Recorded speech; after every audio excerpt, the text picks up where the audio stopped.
Parte 12. A diplomacia em perspectiva histórica.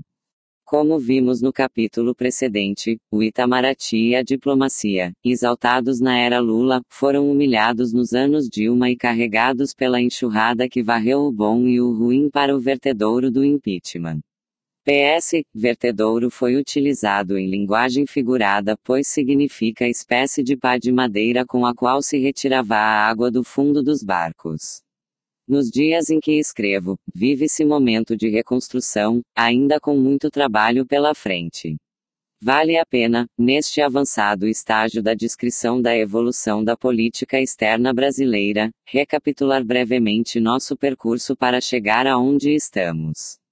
Os traços que caracterizariam o perfil da diplomacia brasileira começaram a esboçar-se nas duas fases iniciais do ciclo formativo da nacionalidade, a primeira, da negociação do Tratado de Madrid de 1750, a independência política, em 1822, e a segunda durante o período que vai da independência até o começo da gestão do Barão do Rio Branco, em 1902. Uma breve recapitulação. Essas duas fases da nossa história constituem uma espécie de livro do Gênesis do Brasil. Nele, emergem do magma colonial os contornos futuros do território e da população, diretamente ligados à diplomacia dos tratados limítrofes, dos problemas do tráfico de escravos, dos acordos e esforços para assegurar a vinda de imigrantes. Nele, assiste-se ao desmoronamento do regime colonial, sua substituição por novo modelo de inserção no mundo mediante a abertura dos portos, a independência política, os acordos desiguais com o Reino Unido sobre comércio, tráfico e aspectos políticos. A diplomacia começou nessa época por ser portuguesa e metamorfoseou-se aos poucos em brasileira. Seu caráter era acentuadamente defensivo, palavra que uso na falta de adjetivo melhor. Não significa que a política externa não tivesse seus momentos ofensivos, como a ocupação de Caiena e a agressiva intervenção na Banda Oriental, entre outros. Note-se que, em ambos os casos, a fraqueza dos adversários fez a diferença. Fora situações desse tipo, a política externa de Portugal e, depois, a do Brasil tinha de operar a partir de uma posição de inferioridade. Em algumas circunstâncias, os portugueses compensavam a debilidade por meio da aliança e da ajuda inglesa, na invasão da Guiana, por exemplo. Em outros, a aliança britânica revelava-se um empecilho que frustrava os desígnios lusos, como sucedeu nos primeiros intentos de ocupação da margem oriental do Rio da Prata. A fundamental separação de caminhos entre a diplomacia portuguesa e a brasileira deu-se em relação à aliança inglesa, elemento inseparável da política exterior de Lisboa. O abandono da ligação preferencial com a Grã-Bretanha não se fez de imediato com a independência. Os interesses dinásticos do primeiro imperador forçaram um hiato de transição durante o qual a Inglaterra impôs a continuação dos privilégios comerciais e de jurisdição, além de arrancar o compromisso novo de pôr fim ao tráfico. O Brasil independente não tinha necessidade estratégica da proteção da esquadra britânica que justificasse pagar tal preço, que se devia ao prevalecimento dos interesses lusitanos do monarca. Conforme se mencionou lá atrás, é por isso que alguma razão tinham os brasileiros do passado ao julgar que a verdadeira independência começou apenas após a abdicação do 7 de abril de 1831. A partir dessa data, o país continuou fraco, até mais que antes, devido às agitações da regência, porém não se resignou a tolerar a tutela inglesa, que passo a passo desmantelou nas décadas sucessivas, até o choque e a ruptura de 1863. Recapitulo coisas já expostas e sabidas, a fim de sublinhar que o Brasil teve dupla independência ou talvez, uma independência em dois tempos, a primeira em relação a Portugal, a segunda, a Inglaterra. Os privilégios comerciais, a degradante jurisdição extraterritorial, a imposição do fim do tráfico de escravos, a longa história de humilhações das incursões e apresamentos da Marinha Britânica em águas brasileiras, a odiosa Lei Aberdeen, marcaram fundo a jovem nação. Concorreram também para plasmar, isso é para moldar, a atitude de distanciamento e prudente desconfiança que adotou nas relações com os países dos quais nos separava um grande diferencial de poder, o domínio do eixo assimétrico, atitude que somente se alteraria muito tempo depois mediante a aliança não escrita com os Estados Unidos nos dias do Barão do Rio Branco. Se cabe à diplomacia recente a descrição de busca da afirmação da autonomia, muito mais merece tal designação a política externa da regência, época em que o Brasil, sistemática e pacientemente, deixava expirar, um a um todos os tratados dos tempos da independência e se recusava a assinar novos com parceiros mais fortes. Não só éramos então incomparavelmente mais vulneráveis como o adversário truculento, não hesitava em tripudiar, bloquear portos, apresar navios, ameaçar bombardear cidades indefesas. Essa penosa experiência com o poder dominante fortaleceu nos brasileiros a consciência de que somente a diplomacia e o direito poderiam atenuar a desigualdade de meios. Na questão Christie, por exemplo, Pedro II cedeu inicialmente à força bruta superior a fim de ganhar tempo para buscar e obter alguma satisfação parcial pelos meios diplomáticos da ruptura de relações, da mediação e da arbitragem. Nas relações de relativa igualdade com os vizinhos meridionais, não foi por pacifismo que os estadistas do Império relutaram longo tempo em utilizar a força. Ainda se mantinha viva a lembrança da desastrada Guerra da Cisplatina e havia escasso entusiasmo em repetir a aventura. Por isso tentou-se primeiro a negociação e a persuasão diplomática junto a Rosas e seus aliados uruguaios com o intuito de assegurar a livre navegação dos rios platinos e a segurança da fronteira rio-grandense. Passou-se à política de intervenção e luta armada apenas depois do repetido fracasso das tentativas diplomáticas e da paciente preparação de uma superior força naval, amparada em rede de alianças com os inimigos internos argentinos e orientais de Rosas e Oribe. Não teria cabimento, portanto, chamar de defensiva, uma política que lançou mão de meios ofensivos ainda que não visando a conquista territorial, mas a defesa de interesses de navegação, comércio e segurança de nacionais que habitavam terras orientais. Mais adequado seria descrever a atitude predominante da diplomacia imperial como de relutante uso de um poder militar e econômico que sabia extremamente limitado e incerto. Pena que o sucesso da abordagem tenha conduzido a seu prolongamento além do razoável e a repetição dos mesmos métodos quando as condições se haviam alterado. Não fosse a infortunada crise de 1864, talvez se tivesse podido evitar a Guerra da Tríplice Aliança, tragédia para o Paraguai e para todos os envolvidos. As guerras e intervenções no Prata deixaram no Brasil um saldo perdurável e amargo de perdas humanas, endividamento, atraso econômico e início do processo de declínio e ruína da monarquia. Em todos os momentos de tensão na fronteira meridional, esteve sempre presente o temor de que uma derrota provocasse a derrocada do império ou o desmembramento do território.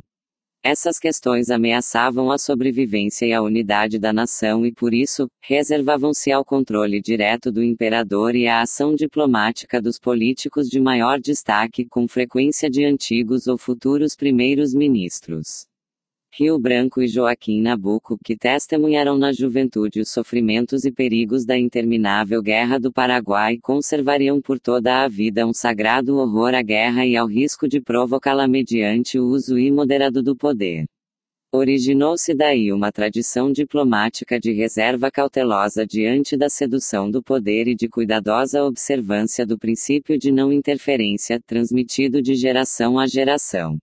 Mais recentemente, essa tradição perceptível, sobretudo, nos profissionais brasileiros formados no trato dos problemas platinos, começou a chocar-se com a tendência da era Lula, de intervencionismo ideológico e ativismo internacional. Longe de timidez na utilização do poder à altura do potencial brasileiro ou expressão de complexo de inferioridade, a atitude tradicional refletia sólido realismo nascido do aprendizado das lições da história e saudável ceticismo frente à reiterada ilusão de que já havíamos deixado para trás a fragilidade de outrora. Nos dias que correm, não preciso dizer que a razão estava com os diplomatas cuja memória histórica os imunizou contra os devaneios e delírios recentes. Nos Estados Unidos, por contraste, o entusiasmo popular desencadeado pela guerra contra o México e, no final do século XIX, pelo conflito hispano-americano ganhou força ainda maior graças à relativa facilidade das vitórias e ao engrandecimento decorrente da anexação dos territórios mexicanos, da aquisição de Porto Rico, do controle de Cuba, do domínio das Filipinas. Não surpreende que os norte-americanos tenham desenvolvido em relação ao poder duro e militar uma fácil propensão que não recua ante o risco da guerra. O autor da mais ampla e atualizada síntese da história internacional dos Estados Unidos escreveu: os americanos se imaginam um povo amante da paz, mas poucas nações têm tido tanta experiência da guerra como os Estados Unidos. De fato, principiando com a Revolução Americana, cada geração teve sua guerra. O conflito armado ajudou a forjar os laços da nacionalidade, a nutrir o orgulho nacional. Da Revolução Americana aos dias de hoje, as guerras também implantaram os marcos na estrada do país rumo ao status de potência mundial. Tradução minha. Nem remotamente se poderia encontrar semelhança ou analogia entre o que vai acima transcrito e a experiência do Brasil, país que se aproxima de completar 150 anos de paz ininterrupta com todos os vizinhos e só participou quase simbolicamente da Segunda Guerra Mundial. Não custa esforço, à luz dessas contrastantes histórias, compreender a diferença na abordagem do poder entre a política externa americana e a brasileira. Os derradeiros problemas herdados da etapa de formação nacional prolongada consistirão nas questões limítrofes resolvidas em definitivo pelo Barão do Rio Branco na primeira década do século XX. Entre elas, a do Acre foi a única que representou perigo de guerra em certo instante. Removido da agenda esse potencial de conflito, abriu-se um remanso de mais de 100 anos onde ainda navegamos, negociando a passagem do barco pelas raras corredeiras e correntezas de certa gravidade, mas nunca comparáveis aos desafios existenciais dos primórdios. Ideias, princípios e valores da política exterior. Na introdução a From Colony to Superpower, sua história da política exterior dos Estados Unidos, George Herring discorre sobre o conjunto de ideias e valores compartilhados que determinaram a maneira pela qual os americanos se veem a si próprios e aos outros, como lidam com outros povos, como responderam a acontecimentos externos ou tentaram dar-lhes forma. Compila, em seguida, uma lista de tais características, algumas das quais enumero e resumo abaixo, convidando o leitor a deduzir se apresentam alguma correspondência na história diplomática brasileira.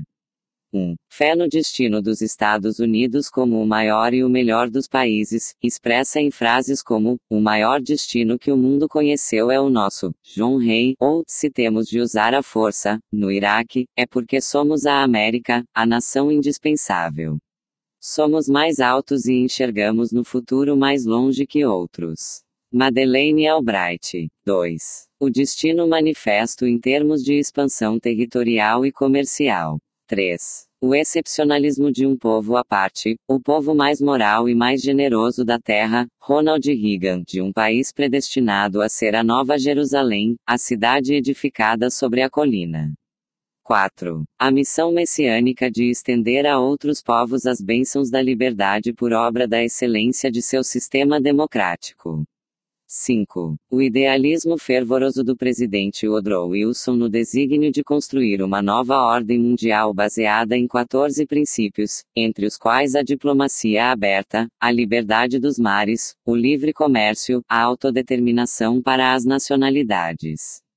Georges Clemenceau, o primeiro-ministro francês, comentou com irônico ceticismo: até o bom Deus se contentou com 10 mandamentos, e agora vem Wilson com 14.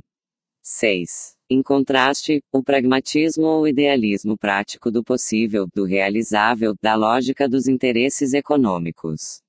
7. A persistente busca de ganhos econômicos mediante a expansão de mercados e o comércio internacional, acompanhada do esforço de engajamento global com o objetivo de influir na definição das regras desse comércio.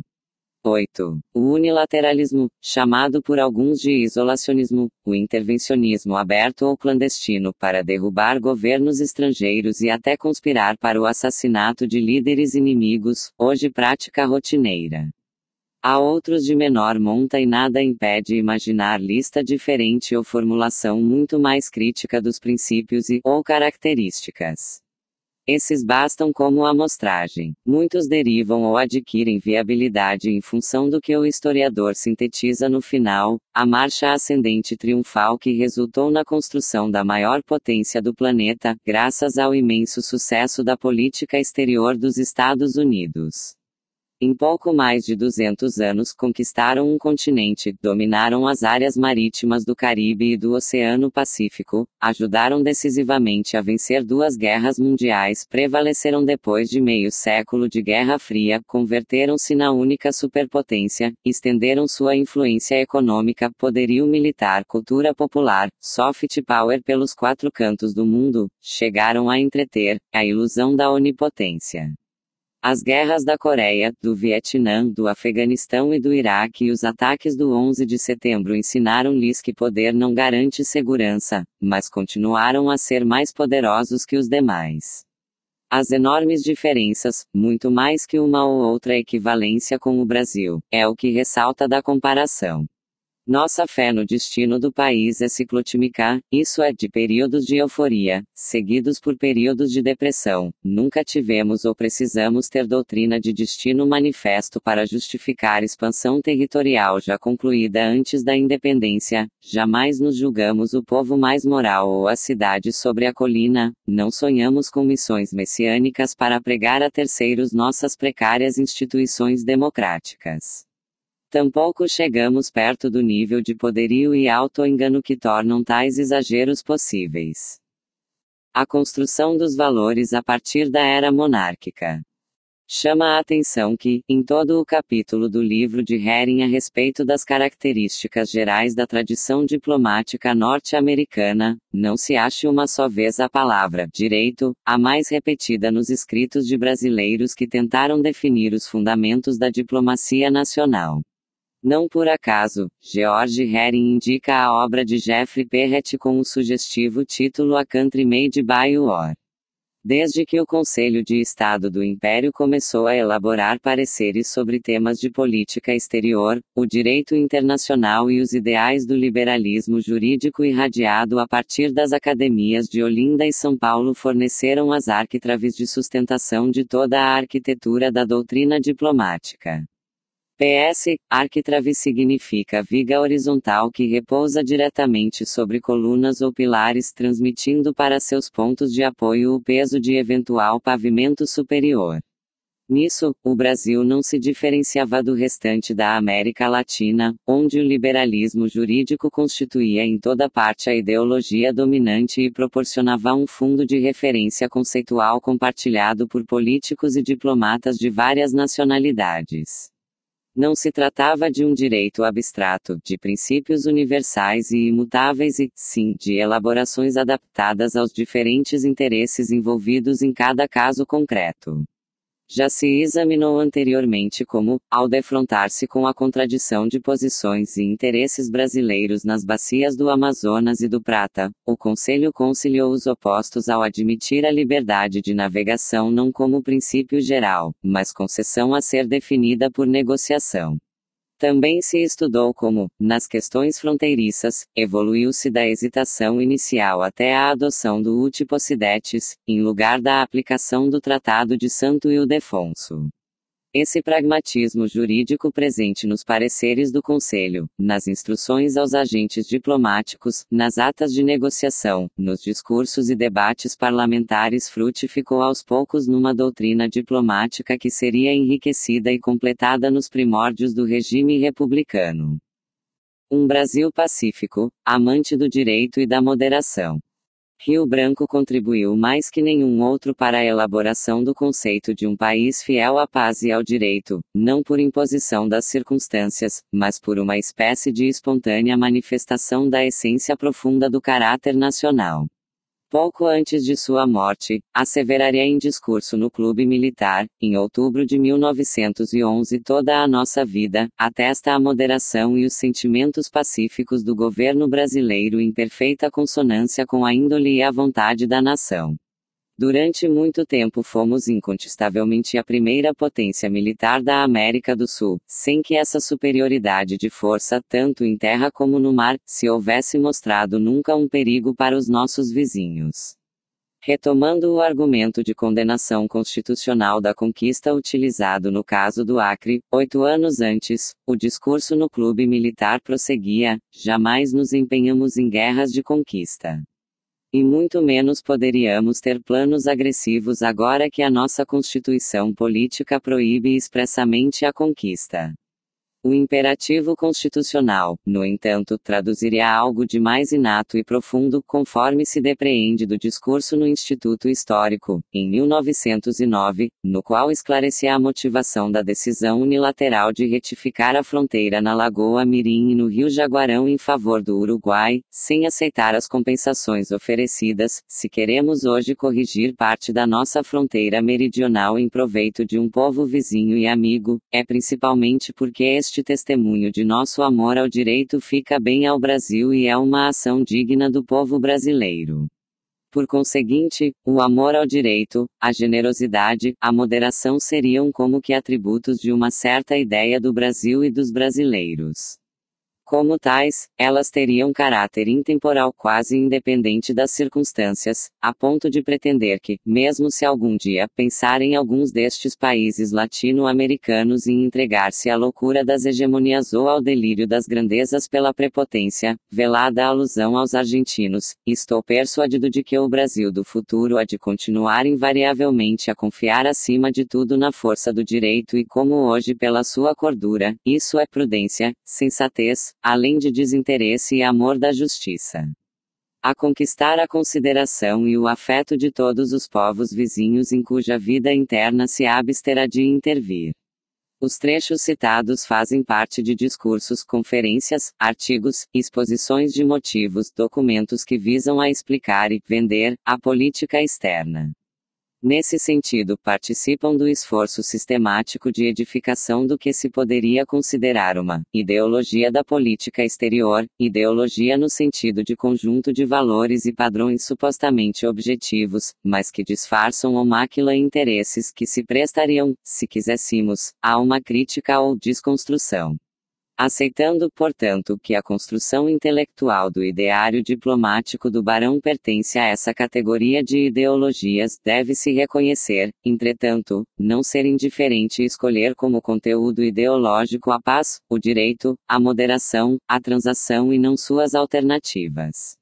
Não faltam, com efeito, ideologias similares que puseram ênfase na ideia da grandeza, com fortes conotações militares.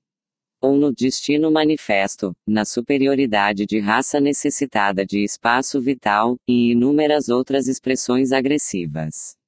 Ao escolher para distinguir a diplomacia brasileira aspirações mais especificamente diplomáticas, Rio Branco mereceu ser apontado por Gilberto Freire como definidor de valores que se tornariam caracteristicamente brasileiros. A afirmação de Freire aparece em seu livro Ordem e Progresso, em passagem na qual se descreve a idealização do Itamaraty, dirigido pelo Barão do Rio Branco, como órgão supremo de irradiação ou afirmação do prestígio do Brasil no continente, em particular e no exterior, em geral, do Itamaraty que foi também, no Brasil dos dias do Barão, uma espécie de ministério como que de educação e cultura, concorrendo para que viessem ao Rio de Janeiro intelectuais europeus eminentes, artistas, médicos de renome, e ministério também de informação ou propaganda. Freire observa que o chanceler se interessou até pela instalação no país de colégios de freiras francesas para aprimoramento da cultura feminina. Poderia acrescentar que sua influência se fez sentir nos mais diversos setores, a começar pela modernização das Forças Armadas.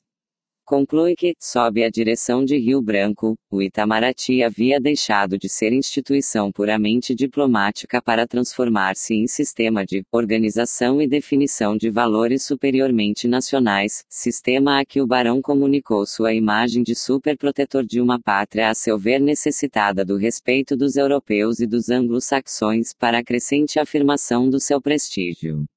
Não explicita claramente o que seriam esses valores superiormente nacionais. Alguns, na esfera interna, coincidiam provavelmente com os que o barão herdara do Segundo Reinado, o liberalismo jurídico, o conservantismo moderado para pôr termo às agitações e à anarquia e assegurar, acima de tudo, a unidade nacional, um projeto de desenvolvimento assim descrito.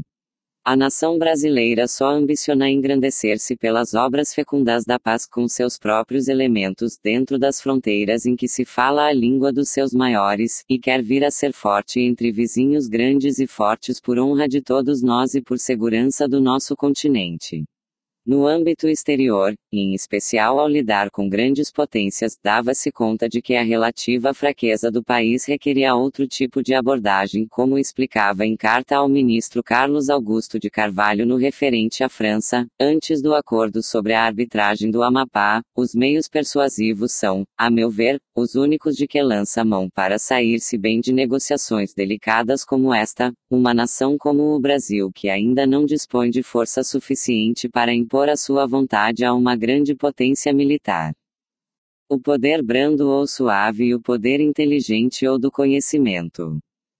O tipo de poder para impor a vontade equivalia justamente ao poder duro ou hard power, a capacidade de exercer coação militar ou econômica efetiva.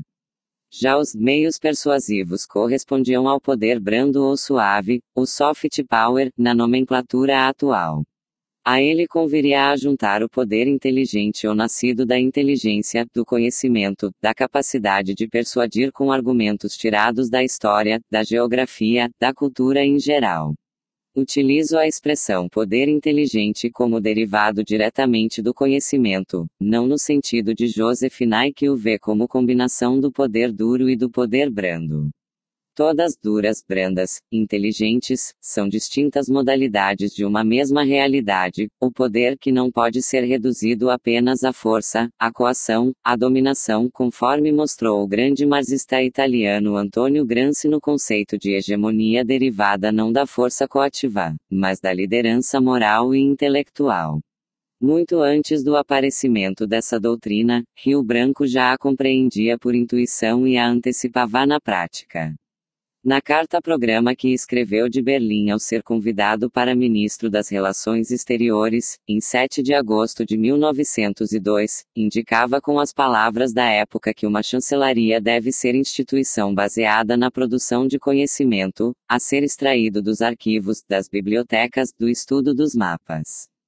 Era o programa que ele mesmo havia cumprido ao acumular a extraordinária erudição em História, Geografia Colonial das Américas e em Cartografia, o fundo de conhecimento especializado a que deveu parte considerável de seus sucessos, em especial nos arbitramentos de Palmas e do Amapá. Além da qualidade ética intrínseca, esses valores viram-se confirmados e reforçados pelos êxitos diplomáticos do barão que ajudaram a legitimar o regime republicano inaugurado desastrosamente com o encilhamento, Canudos, a revolta federalista, as execuções sumárias de Floriano. Os valores de Rio Branco apelaram ao que havia de melhor na consciência cívica e moral dos brasileiros, restituindo-lhes a autoestima comprometida por desatinos, isso é por ausência de juízo, de governos aparentemente empenhados em fazer do país mais uma republiqueta latino-americana. Não é de surpreender, portanto, que os contemporâneos se identificassem com o ministro e o confundissem com a encarnação do país ideal, conforme observou o diplomata argentino José Maria Cantilo ao escrever: Rio Branco tinha uma popularidade extraordinária. Era o próprio Brasil. Parcela significativa dessa popularidade devia-se ao papel que teve como definidor de valores superiormente nacionais. Não existiam entre nós condições para conferir um mínimo de credibilidade ao ideal republicano como fizeram Jefferson e Lincoln para os Estados Unidos ou como a Revolução de 1789 deu à França. Tampouco existia a possibilidade de compensar essa ausência por meio de uma extraordinária demonstração de progresso material. A esse vazio moral e político trouxe o chanceler um conjunto de princípios e valores que fizeram da política exterior o único domínio de indiscutível êxito do Brasil, ratificado não só pelos resultados concretos e palpáveis em fronteiras, mas valorizado pelo prestígio e respeito do mundo exterior. Produziu-se fenômeno de virtual unanimidade consensual em torno da diplomacia, facilitado pelo cuidado do ministro de abster-se da tentação da política interna ou partidária e de suas inevitáveis divisões. O ideário diplomático brasileiro antes e depois de Rio Branco. Talvez seja nesses fatores, relativo sucesso, em comparação com o desempenho em outras áreas, o afastamento de partidos e facções, o sistema de valores que se tenha de buscar a explicação da singular valorização da tradição diplomática pela sociedade brasileira. Em contraste com o que se costuma encontrar em muitos países, no Brasil a glória do passado é mais frequentemente associada à diplomacia que aos feitos militares ou a realizações em outros setores. Muita coisa envelheceu no paradigma Rio Branco, mas o sistema de valores éticos e políticos a que deu expressão teve a maior consagração que se pode desejar para um desígnio intelectual, de inovação, converteu-se em lugar comum. O conceito de um Brasil não expansionista, satisfeito com seu território, confiante no direito internacional, nas soluções negociadas, fiel à não intervenção, incorporou-se de tal maneira ao discurso diplomático brasileiro que se tornou intemporal como se tivesse existido sempre. PS, intemporal significa não temporal que não varia em função do tempo pertencente a todos os tempos, atemporal, imutável, invariável, perene, eterno. A consolidação do ideário externo nacional em termos de objetivos e métodos empreendida pelo Barão foi internalizada de forma tão completa e profunda que passou a ser impensável imaginar um Brasil de personalidade internacional diferente. Depois de Rio Branco, nunca mais haveria um chanceler que pudesse aspirar ao papel absolutamente único que ele desempenhou como agente da definição de valores, na acepção de Gilberto Freire. Durante meio século ou mais, o peso de sua autoridade imobilizou muitas tentativas de adaptar às exigências dos tempos novos o que havia envelhecido no paradigma dominante. A política externa independente do início dos anos 1960 e a diplomacia de Geisel Silveira de meados dos 1970 finalmente conseguiram romper o imobilismo, retomando-se evolução que prossegue até nossos dias. Permaneceu intacto no essencial o legado dos valores do poder suave do Itamaraty como uma instituição baseada no conhecimento, assim como não se alterou o fim último de obter para o Brasil grau maior de influência no processo decisório mundial e continental. Entre as modificações, algumas resultaram da evolução das relações internacionais. É o caso, por exemplo, da enorme valorização da diplomacia multilateral, devida ao surgimento da Sociedade das Nações, sucedida pela ONU e pela proliferação de centenas de instituições multilaterais de todo gênero. A ênfase dada ao multilateral viria a ser um traço distintivo da diplomacia brasileira e consagraria grandes figuras de diplomatas tanto na ONU quanto no GATT, contribuindo para acentuar o prestígio do serviço diplomático nacional. Outra modificação insuspeitada, isso é, inesperada, na época de Rio Branco e que também se converteria em marcante característica do Itamaraty consistiu no surgimento de vocações de diplomatas especializados em temas econômicos com impacto relevante no processo brasileiro de desenvolvimento.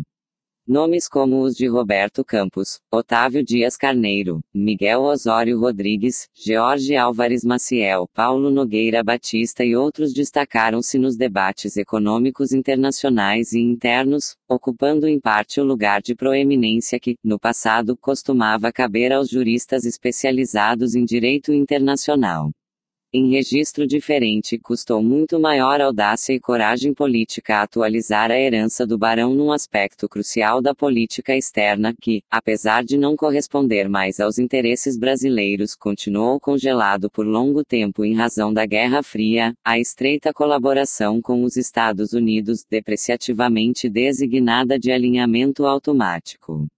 Nesse particular, Rio Branco, sempre tão cioso em apresentar como continuidade tudo o que fazia, romperá com a tradição monárquica de evitar engajamentos e alianças com grandes potências. Sua intenção era utilizar a aproximação com Washington para fortalecer o poder e o prestígio do Brasil, desencorajar eventuais investidas da Grã-Bretanha e da França, potências imperialistas limítrofes com as quais tivéramos incidentes, e prevenir que vizinhos latino-americanos fronteiriços quisessem se valer dos americanos nas questões ainda pendentes conosco. Tratava-se, portanto, de arranjo pragmático, de defesa preventiva e obtenção de adicional de poder em troca do qual o barão se dispunha a apoiar ações dos Estados Unidos no sistema pan-americano ou em Cuba, Haiti, no Caribe, na América Central, no Panamá. Esse apoio não lhe criava problemas de consciência, uma vez que concordava ideologicamente com as posições de Washington. Dos sucessores na condução da política externa brasileira, somente Vargas conservou o elemento pragmático da barganha, ao passo que a maioria dos outros se manteve fiel ao esquema, apesar das repetidas decepções com o míngua do auxílio econômico americano no pós-guerra de 1945. Buscava-se justificar a fidelidade pela defesa que, na Guerra Fria, os americanos proporcionavam a países que se sentiam ameaçados pelo comunismo internacional. À medida que a distensão e o entendimento direto entre as duas superpotências enfraqueciam a credibilidade do argumento, ganhavam força os defensores da retomada da autonomia em função dos interesses concretos nacionais. Foi preciso, no entanto, esperar um general-presidente de impecáveis credenciais anticomunistas para resgatar a hipoteca em definitivo. 15 anos depois da reviravolta promovida por Geisel, a queda do Muro de Berlim e a liquidação da Guerra Fria provaram que a decisão não se equivocará. A partir de então, duas condições importantes sofreram alterações. De um lado, os temas internacionais prioritários para Brasil, e para a América Latina, deixaram de coincidir necessariamente com as prioridades norte-americanas. Do outro lado, os Estados Unidos e os aliados da OTAN concentraram-se em agenda voltada para conflitos no Oriente Médio contra a Rússia, a China e a ameaça do fundamentalismo islâmico, questões sobre as quais temos pouca possibilidade de influir ou que não apresentam relevância direta para nós. O espaço aqui reservado às opiniões de Rio Branco decorre não só do valor intrínseco a elas, mas da importância decisiva daquele momento fundador da diplomacia republicana. Ao longo das décadas que se seguiram, outros presidentes e ministros desenvolveram os conceitos centrais da diplomacia brasileira de maneira a complementar, adaptar ou renovar os princípios básicos definidos no passado. Pronunciamentos como o de Afrânio de Melo Franco sobre a igualdade dos Estados, na hora em que o Brasil se preparava para deixar a Sociedade das Nações. As claras e enérgicas tomadas de posição de Oswaldo Aranha em favor da aliança com as forças democráticas e liberais na guerra contra o Eixo. Os textos de Afonso Arinos. Os discursos magistrais de Santiago Dantas. O de Araújo Castro sobre descolonização, desarmamento e desenvolvimento na Assembleia Geral das Nações Unidas, para lembrar apenas alguns, serviriam para ilustrar a coerência e a consistência da evolução da política exterior do Brasil em matéria de valores e aspirações. A evolução da instituição diplomática. A criação do Instituto Rio Branco em 1945, dentro do marco comemorativo do centenário do nascimento do Barão do Rio Branco, representou um dos pontos culminantes no longo processo de aperfeiçoamento institucional do Ministério das Relações Exteriores. A partir de então, ninguém mais se tornou diplomata sem antes passar por rigorosa seleção baseada exclusivamente no mérito. Foram 2.202 os diplomatas formados pelo Instituto até 2017. Os cursos e concursos diretos possibilitaram um salto qualitativo no profissionalismo, no nível de preparação intelectual e no espírito de coesão dos quadros diplomáticos brasileiros. Referência mundial na formação de diplomatas, o Instituto Rio Branco, IRBR, tornou possível, em poucas décadas, expansão de 4 vezes no número de funcionários diplomáticos sem perda de qualidade nem quebra da memória institucional. Em fins de 1945, no momento em que o recém-criado instituto se preparava para realizar o primeiro exame de ingresso, eram 398 os diplomatas brasileiros lotados na Secretaria de Estado e no exterior. O crescimento ao longo da primeira metade do século XX havia sido gradual e orgânico, sem grandes saltos. O ritmo se aceleraria nos 70 anos seguintes, os diplomatas seriam 437, em 1955 592, em 1961, 686, em 1972, alcançando, em começos de 2017, a cifra de 1.576, a maioria dos quais quase 1.000, no exterior. Durante boa parte desse período, o número de vagas oferecidas a cada ano era modesto, oscilando entre 15 e 20, às vezes um pouco mais. A partir de 2006, final do primeiro mandato e início do segundo de Lula, a expansão torna-se vertiginosa, 105 vagas a cada ano, em 2008, chega-se a 115. Nos 5 anos de 2006 a 2010, foram ofertadas 538 vagas. A abertura de postos, embaixadas e consulados, seguiu o mesmo ritmo, criaram-se 75 postos nos 10 anos de 2003 a 2013, média de 7,5 por ano, que se foram juntar aos 150 postos existentes em 2002. A média de abertura de postos havia sido de 2,7 ao ano, em 56 anos. A multiplicação do número de embaixadas, consulados e funcionários diplomáticos coincidiu com os anos de euforia do Brasil contemporâneo, da mesma forma que outros índices representativos da época. A quantidade de ministérios, programas sociais, subsídios, isenções fiscais a setores específicos, a expansão de crédito, tudo cresceu impulsionado por enorme aumento do gasto público que parecia alegre e despreocupadamente imune a qualquer limite racional. Não é preciso lembrar como acabou tanta exuberância. Uma das realizações mais notáveis do IRBR consistiu na implantação, em 1979, do curso de Altos Estudos CAI, requisito de promoção a ministro de segunda classe. O candidato deve apresentar tese analítica e propositiva, com relevância funcional e utilidade para a diplomacia brasileira ou que represente contribuição para a historiografia ou o pensamento diplomático brasileiros. Até o começo de 2017 contavam-se já 733 teses, das quais número expressivo mereceu edição em livro. A meritocracia progrediu em paralelo à democratização no recrutamento, a princípio mais de caráter geográfico, mediante a realização de exames prévios em inúmeras cidades brasileiras, reduzindo a vantagem de que desfrutavam os candidatos moradores na capital.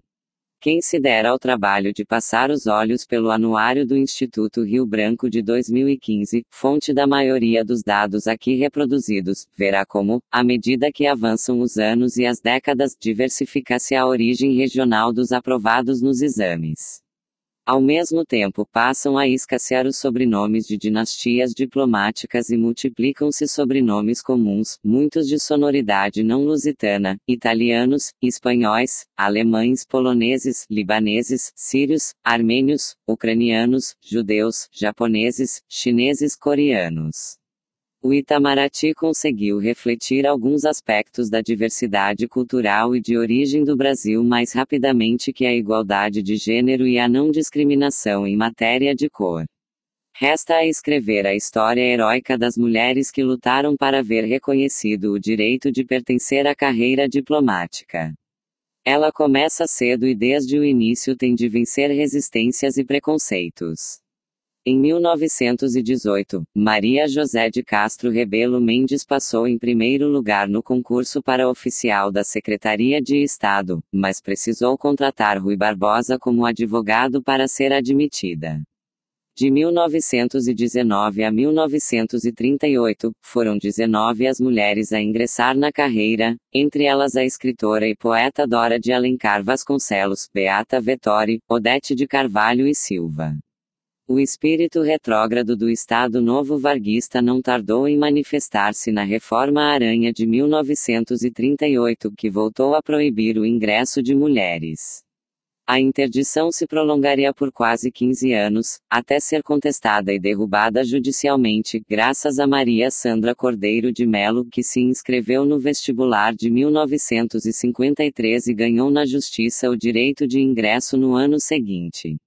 A partir de então, seriam 427 as mulheres aprovadas no exame de ingresso de um total de 2.126, ou seja, 20%. Atualmente, a porcentagem feminina é ainda extremamente insuficiente, apenas 23%, muito abaixo da composição da população.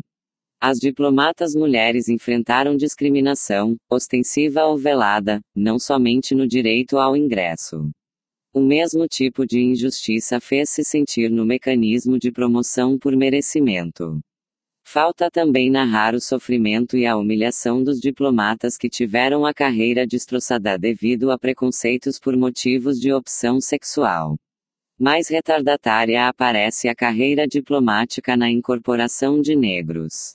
A imperiosa necessidade de tomar medidas para corrigir a perpetuação da desigualdade nesse domínio só começou a produzir tímidos resultados em março de 2002. Criou-se, então, o Programa de Ação Afirmativa do IRBR, que se expressa na Bolsa Prêmio de Vocação para a Diplomacia, reservada a estudantes afrodescendentes. Consistente em estipêndio, isso é, em remuneração que lhes permite realizar os estudos necessários ao exame de ingresso. Até 2015, o programa havia distribuído 630 bolsas a 375 bolsistas, alguns receberam mais de uma bolsa. Desse total, foram aprovados 26 no exame. É muito pouco para 13 anos. Em 2015, o Itamaraty foi dos primeiros órgãos governamentais a dar cumprimento à Lei 12.990 de 2014, reservando a candidatos negros 20% das vagas em todas as fases do concurso de admissão à carreira diplomática. Tanto em relação à participação de mulheres como de negros, muito resta a fazer para que a carreira diplomática comece finalmente a apresentar ao mundo a verdadeira cara do povo brasileiro. Apesar dessas e de outras deficiências, não é de desprezar o caminho percorrido desde a Portaria número 45, de José Bonifácio, de 14 de maio de 1822, que fixava a lotação da Secretaria de Estado dos Negócios Estrangeiros em um oficial maior, 3 oficiais e 2 ajudantes de porteiro. As modificações na consciência da identidade do Brasil no mundo. A superação do alinhamento diplomático com os Estados Unidos resultou de uma profunda mudança na forma como o Brasil percebia a si próprio e ao mundo, isto é, foi a consequência lógica da evolução da consciência coletiva da nação que alterou o senso de identidade dos brasileiros.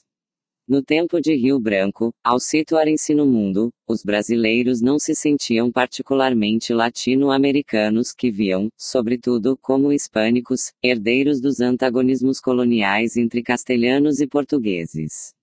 O barão chegou a escrever que havia na América Espanhola prevenções antigas contra os Estados Unidos e contra o Brasil que só o tempo poderia, talvez, modificar.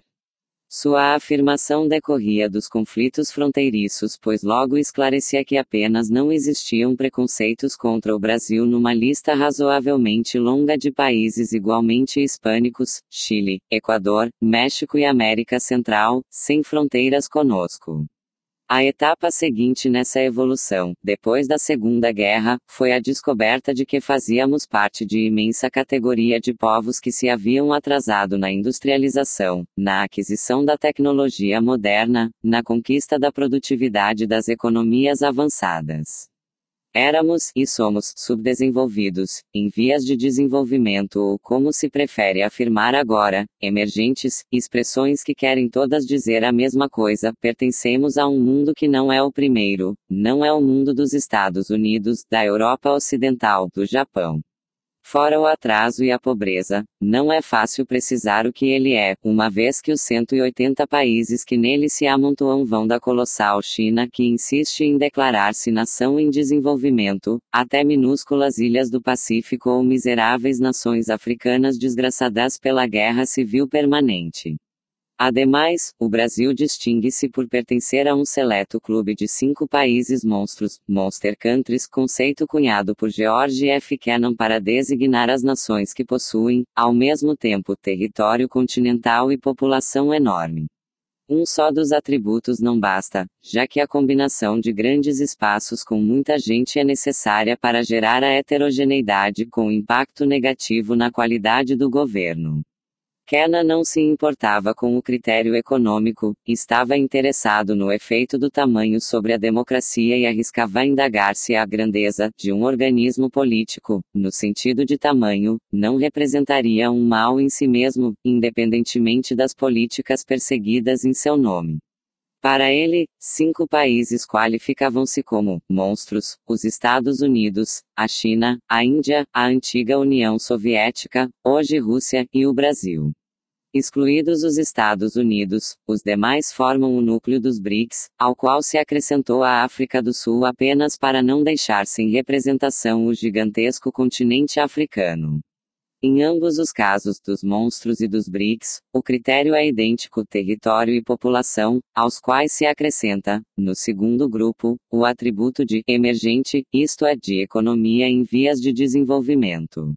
O Brasil, gigante pela própria natureza, figurará naturalmente em qualquer ordem de nações organizadas segundo padrões quantitativos, nessas citadas e em outras fáceis de imaginar, a do tamanho das economias, por exemplo, em que será a 7ª ou 8ª, de acordo com a boa ou má fortuna do crescimento do PIB e da taxa cambial, ou a dos produtores de commodities, dos exportadores de alimentos, do número de celulares, etc.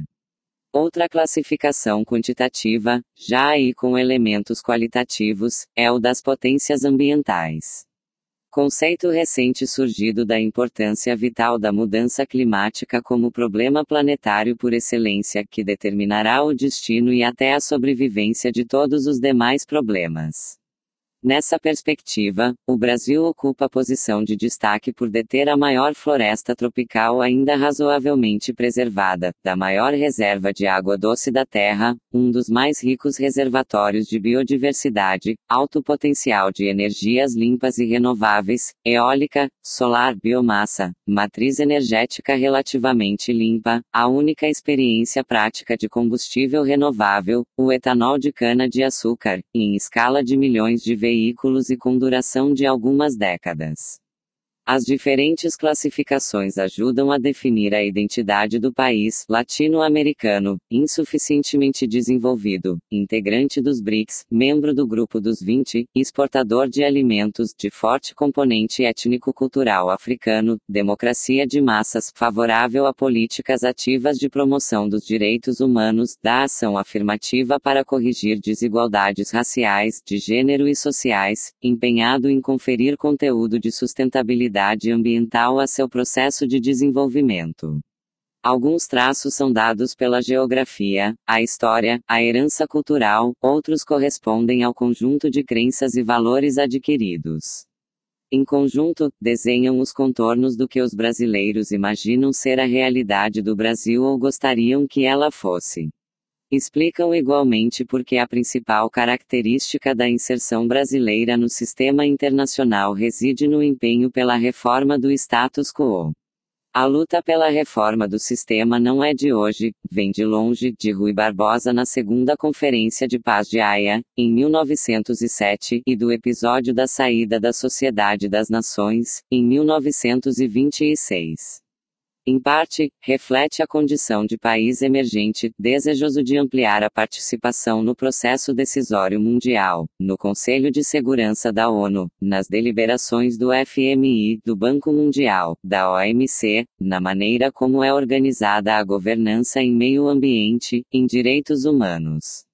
No entanto, não se trata simplesmente de desejar espaço maior para nosso país. Há mais de meio século, pelo menos desde a reunião de Bretton Woods, em 1944, e da Conferência de Havana, em 1947, o Brasil já se batia pela estabilização dos preços das commodities, mais tarde pelos acordos de matérias-primas por normas financeiras e monetárias mais propícias ao desenvolvimento, pela correção das injustiças e disparidades do sistema comercial em prejuízo da agricultura e outros temas de interesse brasileiro e também da maioria dos países em desenvolvimento. Nisso é que consiste ser favorável à mudança do status quo, oposição contrastante com a dos beneficiários e defensores do sistema. Maria Regina Soares de Lima constata certa ambivalência na inserção e atuação do Brasil em diversos regimes internacionais como o ambiental, em que somos grandes emissores de gases de efeito estufa e igualmente defendemos o desenvolvimento sustentável. O mesmo seria possível dizer de outras áreas como direitos humanos, igualdade de gêneros, igualdade de raças, para ficar somente em algumas. É verdade, e subjacente a essas questões percebe-se a permanência de uma tensão dialética entre aspirações e realidade, um dos aspectos do problema do poder internacional do Brasil e suas limitações. Que poder tem o Brasil? A aspiração ao poder também vem de longe. Rio Branco, que suspeitava da cobiça imperialista pelos imensos espaços vazios da Amazônia, afirmava, num congresso no Rio de Janeiro, em 1905, ser indispensável que, antes de meio século, 4 ou 5, pelo menos, das maiores nações da América Latina, por nobre emulação, chegassem como a nossa grande e querida irmã do Norte, a competir em recursos com os mais poderosos estados do mundo.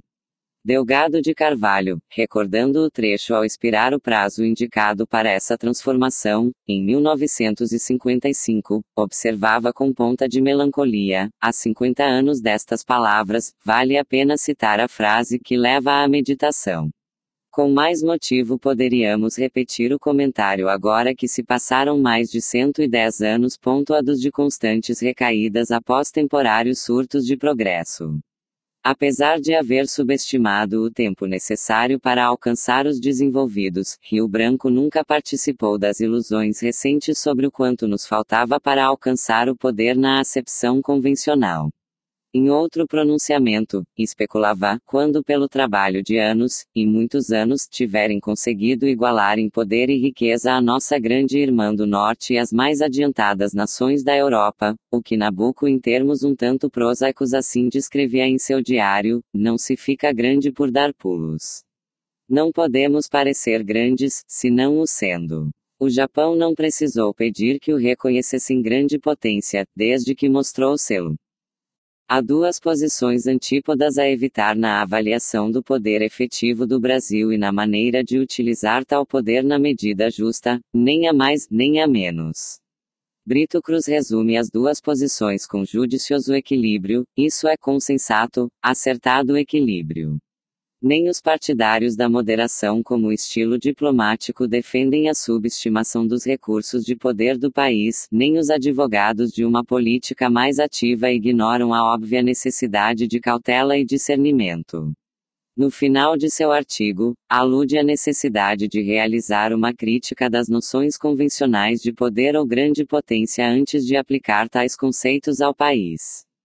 Em sentido análogo, observei em trabalho publicado em 1994 que a singularidade da configuração de forças daquele momento decorria da evolução da própria realidade do poder, que não se originava apenas, como no passado, basicamente da força militar e, sim, de um número crescente de fontes de diferentes naturezas. Lembrava que, na concepção tradicional, o sistema internacional definia-se pelo número de atores principais: 1, unipolar; 2, bipolar; vários, multipolar. Pressupunha-se que cada ator principal fosse um jogador de primeira grandeza em todos e em cada um dos setores geradores de poder, estratégico-militar, econômico-financeiro, científico-tecnológico, cultural e de valores, etc. Hoje em dia, a coincidência automática entre essas diversas esferas deixou de existir, variando os atores integrantes e sua hierarquia nos diversos domínios. A Alemanha e o Japão pesam muito pouco no terreno estratégico militar, não dispõem de armas nucleares e seus vetores, mantêm apenas forças convencionais modestas e, não obstante, continuam a ser atores de primeira ordem na economia, na indústria, na tecnologia. O caso da Rússia é ainda mais claro, um país diminuído demograficamente, sem dinamismo econômico, sem o apelo universal da ideologia comunista, preserva a potência herdada em matéria de armas nucleares, vetores, forças convencionais. A China, de ascendente economia, tecnologia e meios militares, não passa de ator menor no campo da atratividade cultural, dos valores. Que sonhos inspiram os chineses a outros povos, em cotejo com a fábrica de sonhos de Hollywood? A vantagem dos americanos é que eles não só criam símbolos e sonhos, mas são o único ator importante em cada um dos tabuleiros do poder mundial, longe dos concorrentes. É dinâmico o panorama do poder. A consolidação de uma ordem internacional baseada na Carta da ONU, no direito internacional, na inibição do recurso unilateral à guerra, na sua substituição pelo conceito de segurança coletiva, na reforma mais igualitária do Conselho de Segurança, tudo isso acentua a tendência a superar a ideia de grande potência como sinônimo de força militar. Reforça a opção do Brasil de renunciar à arma nuclear na Constituição, a escolha de não querer ser potência na acepção clássica, aumenta a possibilidade de tabuleiros onde podemos jogar como atores de relevo, o ambiental, o do fornecimento de alimentos ao mundo, o da energia limpa e renovável, o da cooperação desinteressada com a África em agricultura para combater a fome, o da reforma do sistema internacional, oxalá no tabuleiro da eliminação da miséria, da redução da desigualdade social, racial e de gênero. Da promoção da tolerância, de valores de alegria de viver caso o Brasil consiga retomar nessas áreas os avanços ora ameaçados pelo agravamento da nossa crise. A contrário senso, se, de repente, um retrocesso apocalíptico anula-se todos os avanços da consciência moral, obtidos durante os mais de 70 anos da Organização das Nações Unidas, no sentido de evitar a repetição de Hiroshima e Nagasaki, aprender a lição de Auschwitz, ampliar a fronteira dos direitos humanos, proteger o meio ambiente, promover a igualdade entre mulheres e homens e todos os homens e do homem como um todo, nesse caso, as perspectivas para a sobrevivência da humanidade seriam tão sombrias que provavelmente não faria diferença ser ou não potência militar. Ter ou não bomba atômica. Brito Cruz conclui seu excelente artigo nessa mesma nota. Opina que outro estilo de ser grande potência é possível e o Brasil tem tudo para ajudar a construir essa nova noção como uma de suas melhores contribuições ao sistema internacional. A cautela que, para tanto, precisa continuar em seu desenvolvimento econômico e social, além de preservar seu estilo de política externa. De minha parte, proponho que se reconsidere não apenas o conceito de poder e de grande potência, mas igualmente o de desenvolvimento, seja qual for o adjetivo para qualificá-lo, econômico, social, sustentável, acima de tudo. Nossa tendência é equiparar desenvolvimento e riqueza. Numa das citações do começo do capítulo, Rio Branco fazia votos para que alguns latino-americanos igualassem os Estados Unidos em poder e riqueza, dando a entender que ser rico e poderoso era mais ou menos a mesma coisa. Se redefinimos poder, não podemos deixar de fazer o mesmo com desenvolvimento, que não é sinônimo de riqueza. Desenvolver-se é, na verdade, aprender a gerir a complexidade crescente da sociedade moderna. Ao dizer que a Dinamarca ou a Noruega são desenvolvidas, o que temos em mente não é só ou principalmente que os nórdicos são mais ricos, têm maior produtividade ou renda per capita. Significa que, graças à educação e à qualidade das instituições, dos recursos humanos, eles são também mais capazes do que nós de gerir bem as escolas primárias, as universidades, os parques e reservas ambientais, as prisões, os hospitais, a mobilidade urbana, a previdência social, os museus e laboratórios, em outras palavras, que sabem lidar com a complexidade dos desafios modernos, a partir de recursos humanos formados por educação de qualidade. O desenvolvimento é uma totalidade, em tudo os desenvolvidos se mostram mais capazes, inclusive em defesa. Em países como o nosso, existem, às vezes, ilhas de excelência isoladas por oceanos de incompetência ou corrupção. Enquanto permanecerem isoladas quase como anomalias, essas ilhas, a Embrapa, a Embraer, a Petrobras, antes da recente débâcle, isso é, antes da recente ruína, a Secretaria da Receita Federal, a Secretaria do Tesouro do Ministério da Fazenda e o Itamaraty, entre outras, estarão sempre ameaçadas de serem afogadas pelo transbordamento do oceano de incompetência e corrupção que as circunda. Não é diferente com a potência para a defesa. Antes da invasão americana, dizia-se que, em termos de números de blindados e modernos aviões de combate, de tamanho do exército e outros indicadores, o Iraque possuía a quinta maior força militar do mundo. Nada disso lhe serviu, os aviões e blindados foram quase todos destruídos no solo, sem ter tido a oportunidade de entrar na luta, porque pouco adianta possuir o hardware sem o software, e este não se compra com dinheiro, adquire-se pelo desenvolvimento do nível de educação e cultura. O poder efetivo brota da aquisição do conhecimento pela educação e a pesquisa, de sua aplicação à vida material, da capacidade de lidar com a totalidade dos desafios, da conquista de nível comparável ao dos avançados, não apenas em isolados setores de excelência, mas em todos os setores da sociedade brasileira, a começar pelo ambiental, os direitos humanos, a igualdade de gênero, social, racial, a proteção dos membros mais frágeis e vulneráveis da comunidade. Estamos longe desse objetivo, mas chegamos até aqui com educação e instituições que não eram melhores que as atuais.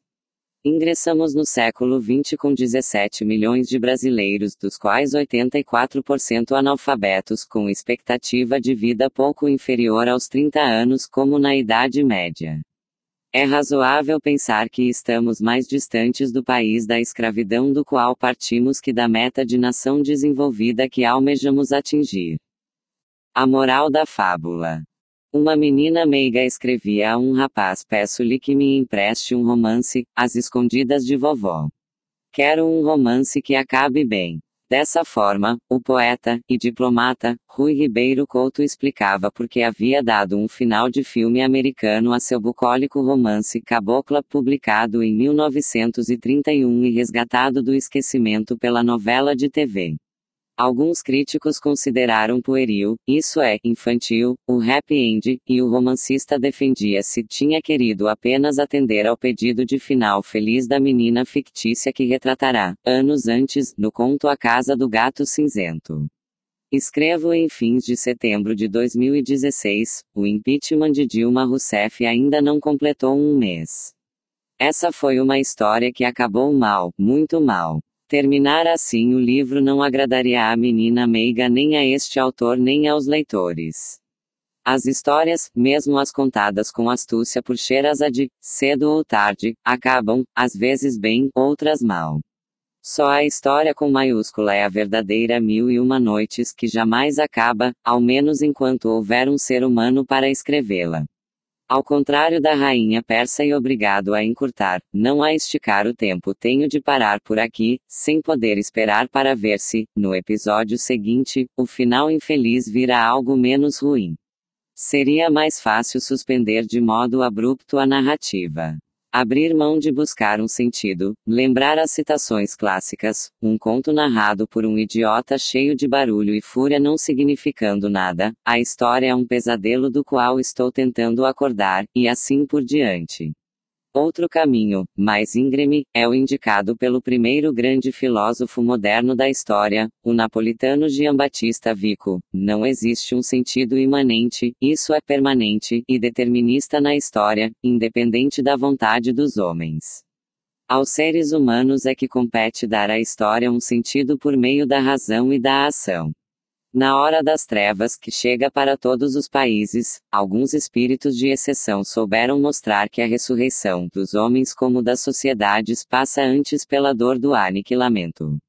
Num momento de humilhação da Itália, Giacomo Leopardi asperamente lembrou a seus conterrâneos: se queremos algum dia despertar e retomar o espírito de nação, nossa primeira atitude deve ser não a soberba, isso é, não a arrogância orgulhosa, nem a estima das coisas presentes, mas a vergonha.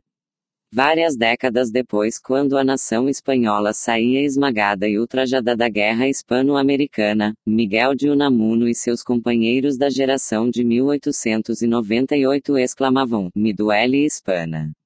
A Espanha me dói." Dessa dor do país brotou a renovação da cultura e da inteligência espanholas.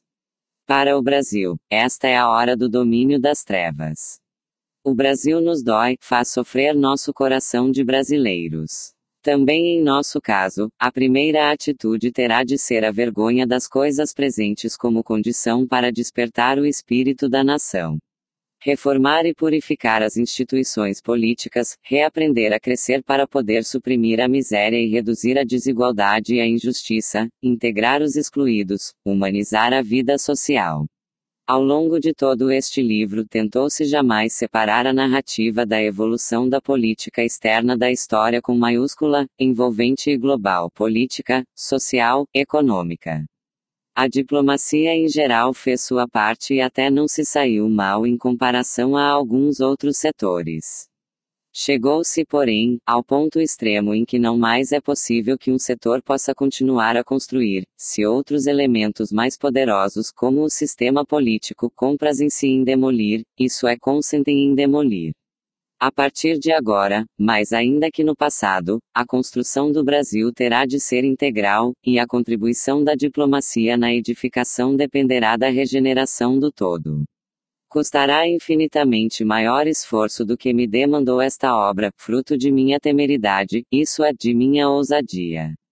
Ao alcançar este meu cabo da boa esperança, certamente me enganei em julgar haver terminado o livro, da mesma forma que se equivocou Diogo Cão, ao tomar a foz do rio Zaire pelo fim da África.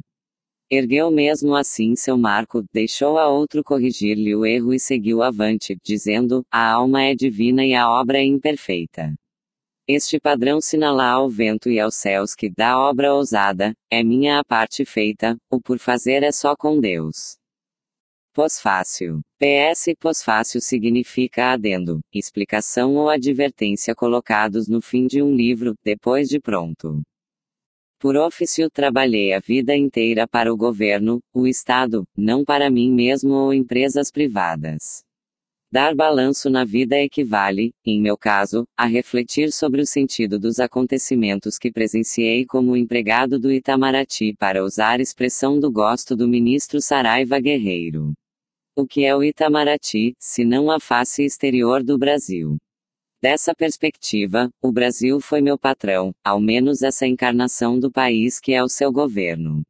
É correto equiparar pátria e governo. Quase todos os governos fazem isso, e os piores são infalíveis em esconder-se atrás do sublime conceito de pátria. Por isso, num romance de Cesare Pavese dos fins da Segunda Guerra, um aluno pergunta: professor, o senhor ama a Itália? Não, a Itália, não, ele responde: eu amo os italianos. A Itália que o professor não amava não era obviamente a de Dante, Leonardo, Michelangelo, e sim a imagem grandiloquente que Mussolini profanava para justificar seus crimes.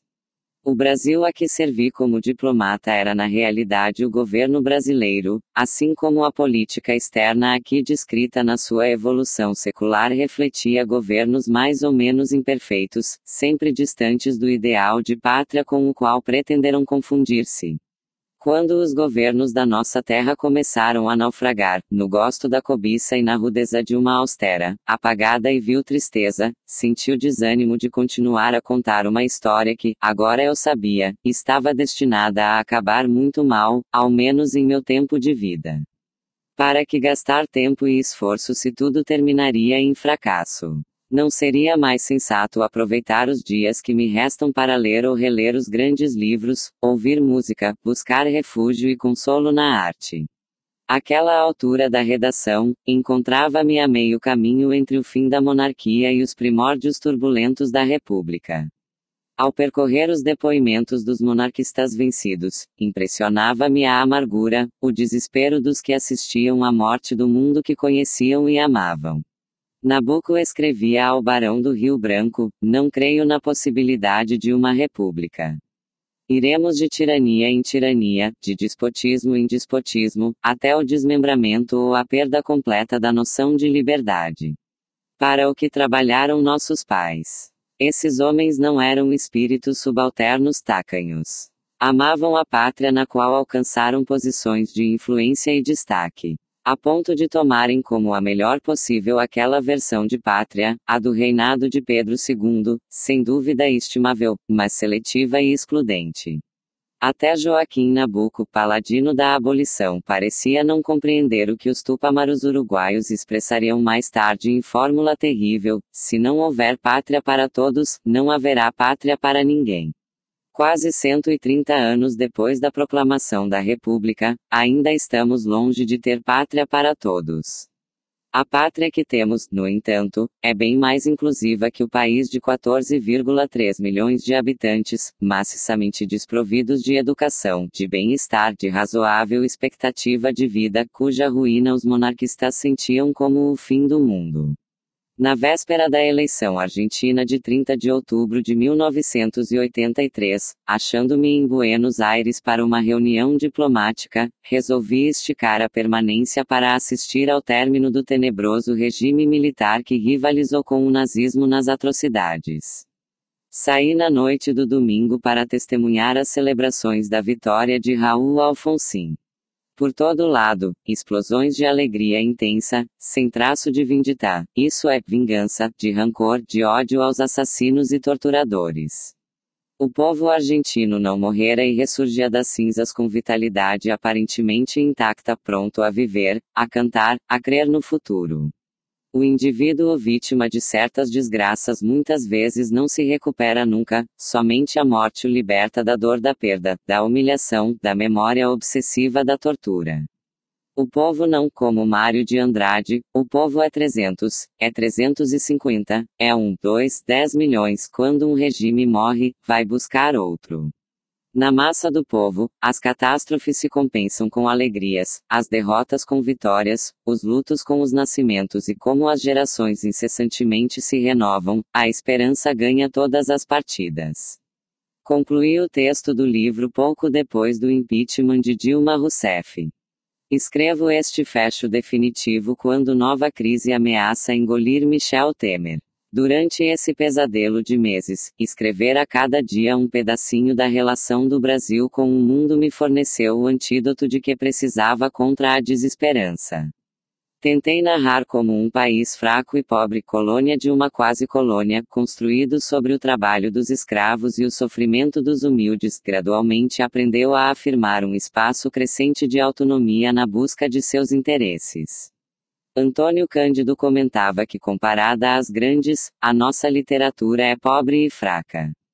Mas é ela, não outra, que nos exprime. Se não for amada, não revelará a sua mensagem, e se não a amarmos, ninguém o fará por nós.